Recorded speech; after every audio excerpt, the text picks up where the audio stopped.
had a buddy take a finasteride for hair loss, and it completely killed his libido. But here's what's fascinating.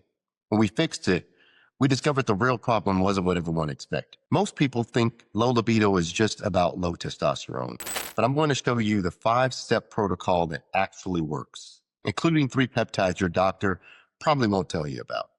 Look, if you're a high-performing guy who's frustrated because your drive isn't just what it used to be, this isn't just about sex. It's about getting back that edge in every area of your life. By the end of this video, you'll understand why throwing testosterone at low libido to fix it isn't that simple. And you'll have a complete roadmap that addresses the real root causes.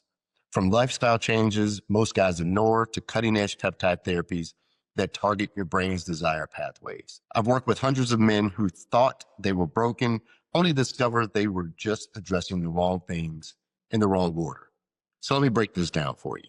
Point number 1, why the just take testosterone approach fails most men. Here's what most guys don't understand. Libido isn't just a hormone problem. It's a systems problem. Let me tell you about the buddy I mentioned before. This guy had normal testosterone levels. We're talking mid 600s, which is perfectly healthy for a 35-year-old. But one medication was blocking the pathways that actually create desire. Think of it like this. Imagine your libido is like a car engine. Testosterone is the fuel, but if the spark plugs are fouled or the fuel lines are blocked, it doesn't matter how much gas you put in the tank, the engine won't run properly. That's exactly what was happening with finasteride. It wasn't his testosterone that was the problem. It was blocking the conversion of testosterone to DHT, which plays a crucial role in sexual desire and function. Here's what's fascinating about this.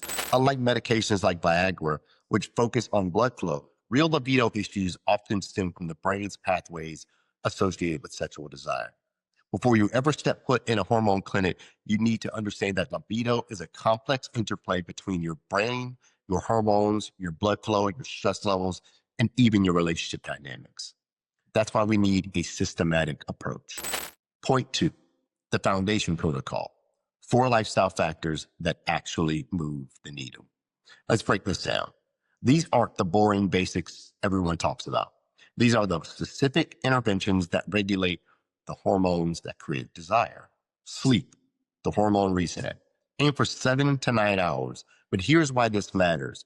This is when your body produces the majority of your testosterone and regulates cortisol.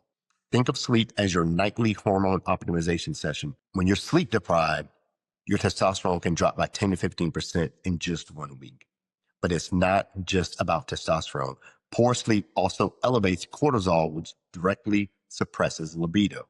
Exercise, the testosterone multiplier. Regular physical activity, especially weight training. And I know a lot of people don't want to do this, but it boosts testosterone and improves blood flow, both crucial for sexual function. Here's the key.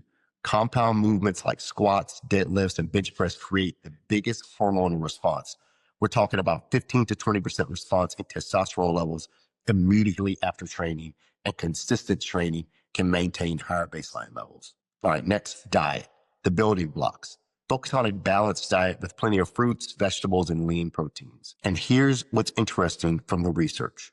Certain foods actually do have aphrodisiac properties. For example, chocolate promotes the release of serotonin, which can regulate blood flow in genital tissues. Dark chocolate specifically contains phenylethylamine. Yeah, you try saying that 3 times fast. And serotonin, which can boost mood and potentially enhance libido.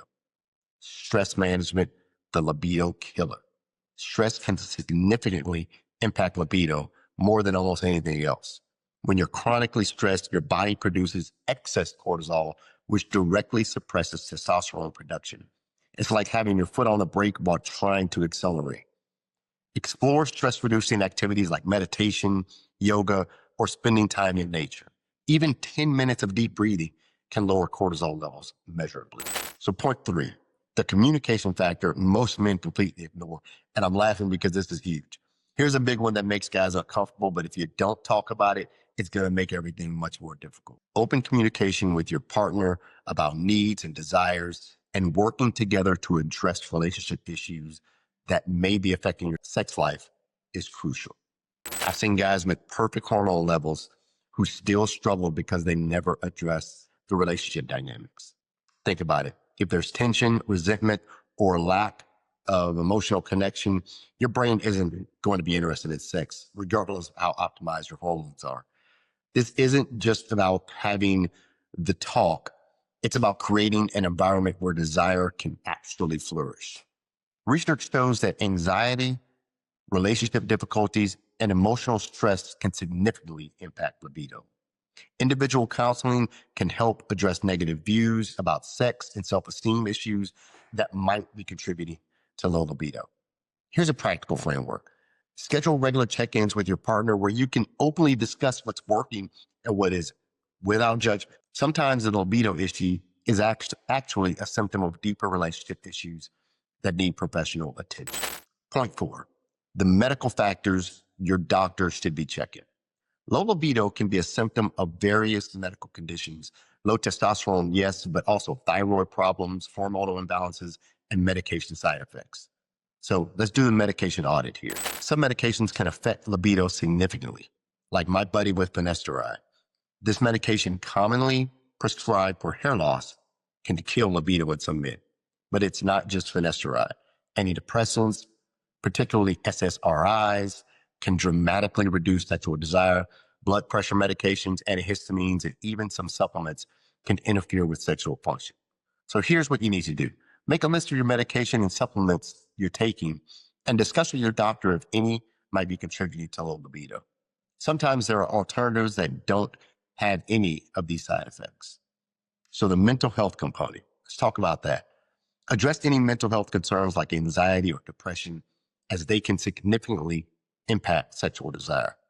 Depression doesn't just affect your mood, it literally changes brain chemistry in ways that suppress libido. Anxiety creates a state of chronic stress that elevates cortisol and suppresses testosterone. Sometimes the libido issue is actually a symptom of something deeper that needs professional attention. Do not be afraid to seek help.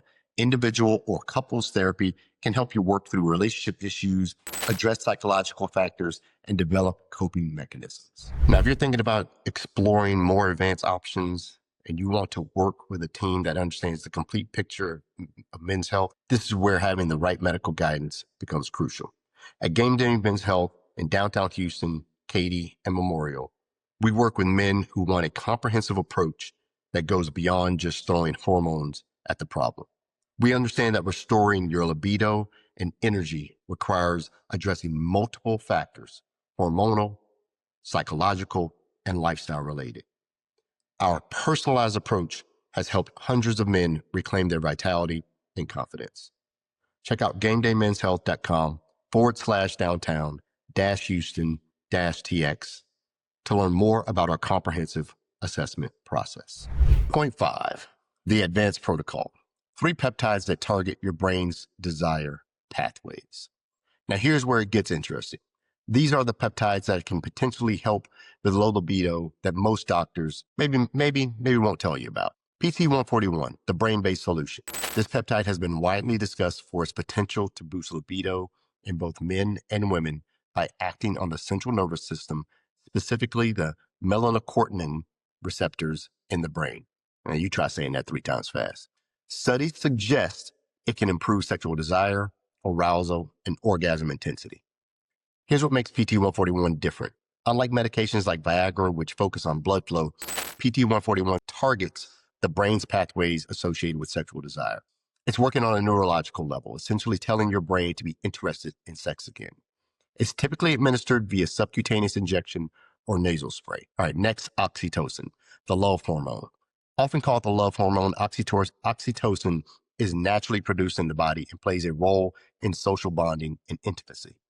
Research suggests it may enhance sexual arousal, improve orgasmic response, and even reduce stress. What's fascinating about oxytocin is that it works on multiple levels. It enhances the emotional connection aspect of sexuality while also having direct physiological effects on sexual response. Oxytocin is available as a nasal spray or injection and requires a prescription with the guidance of a healthcare provider. Okay, next, Simorelin and CJC 1295, the indirect approach. These peptides focus on stimulating the body's natural production of human growth hormone, which can indirectly impact libido by influencing sex hormone levels like estrogen or testosterone.